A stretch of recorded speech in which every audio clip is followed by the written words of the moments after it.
Hai geng, subscribe, like, komen dan share. Tak kat mak ampak tuan. Okey, kita tengah on the way balik ke kampung.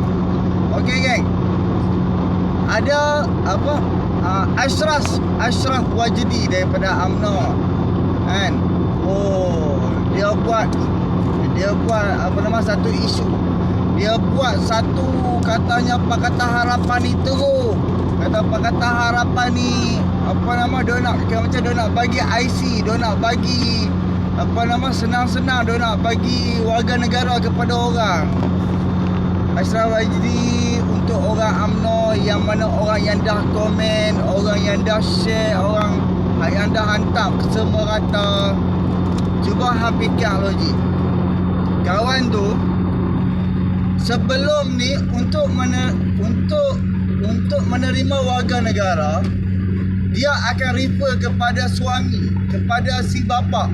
Kalau bapa tu orang Malaysia, kalau bapa tu warga negara Malaysia, kalau dia berkahwin dengan luar negara, si anak tu akan jadi warga negara Malaysia.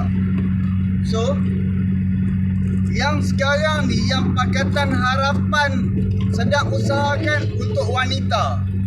Untuk wanita ni, dia terutama kepada wanita-wanita yang wanita warga negara Malaysia, orang-orang perempuan warga negara Malaysia berkahwin dengan bukan warga negara. Dia berkahwin dengan orang luar negara lah. Orang Mak Saleh ke, orang Jepun, India, Bangladesh ke. Jadi lepas tu dia bercerai. Dia apa wanita Malaysia, orang Malaysia berkahwin dengan warga asing, dan anak tu tak boleh dapat warga negara. Anak tu tak boleh dapat. So apabila si warga negara perempuan yang warga negara Malaysia yang berkahwin dengan bukan warga negara, mereka bercerai. Mereka ada anak. Ada anak seorang, dua orang, tiga orang. Okey. Apabila mereka bercerai, so si anak tu takkan dapat warga negara Malaysia sebab bapaknya bukan warga negara Malaysia. Hanya si wanita, si ibu tu saja yang warga negara Malaysia. So apabila suami isteri bercerai, si isteri wanita balik ke Malaysia, pindah duduk di Malaysia ataupun terus menetap di Malaysia, dan suami dia tinggalkan dia ataupun balik ke negara asal. So untuk wanita yang mempunyai anak, sekarang ni anak tu kita perlukan ihsan. Kalau wanita tu tinggal di Malaysia, duduk di dalam Malaysia selepas bercerai, anak tu of course dia akan jadi bukan warga negara. Sekarang ni yang Pakatan Harapan nak buat untuk suami isteri yang bercerai, untuk isteri yang warga negara Malaysia mempunyai anak, Pakatan Harapan nak jadikan anak itu warga negara Malaysia.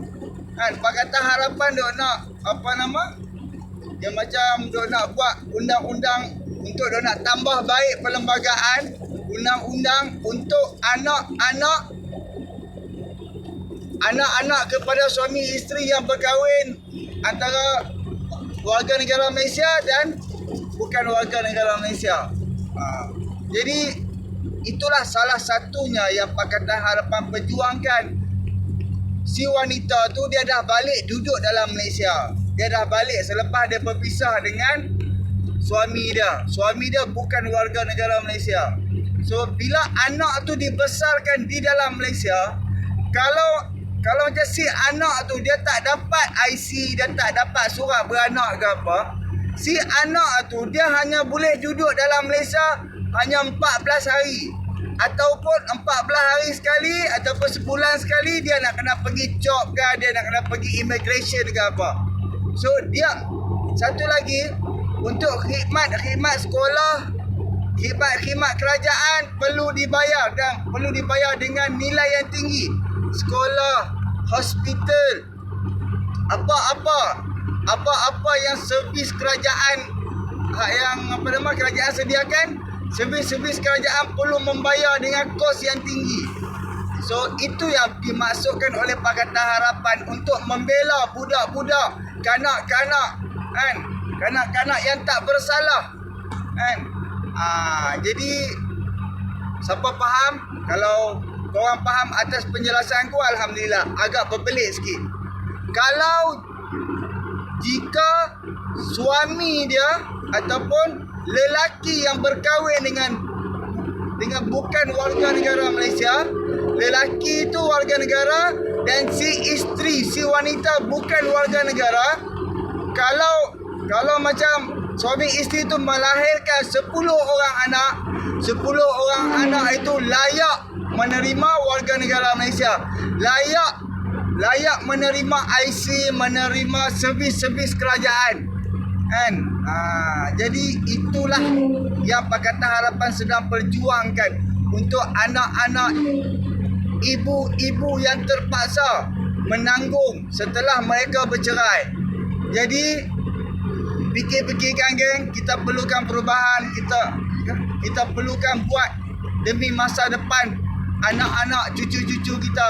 Kita nak kena tinggal kebaikan kepada anak-anak cucu kita, bukan kita tinggal kecelakaan bebanan kepada mereka. Bayangkan sekarang ni untuk tahun ni saja, untuk bayar wang 1MDB 15 dah kira setiap tahun 15 ke 18 bilion setahun.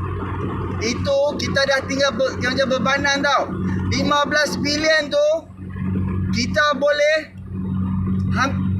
hampir satu Malaysia peruntukan setiap negeri kan. Kalau macam kalau macam Kedah peruntukan dia hampir 1 bilion, 15 tahun punya peruntukan untuk negeri Kedah kan.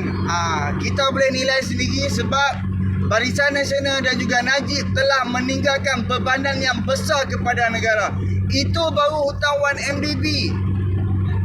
Belum hutang nanti untuk 2039 kerajaan Malaysia perlu bayar 50 bilion seketul kepada hutang, kepada pemberi hutang.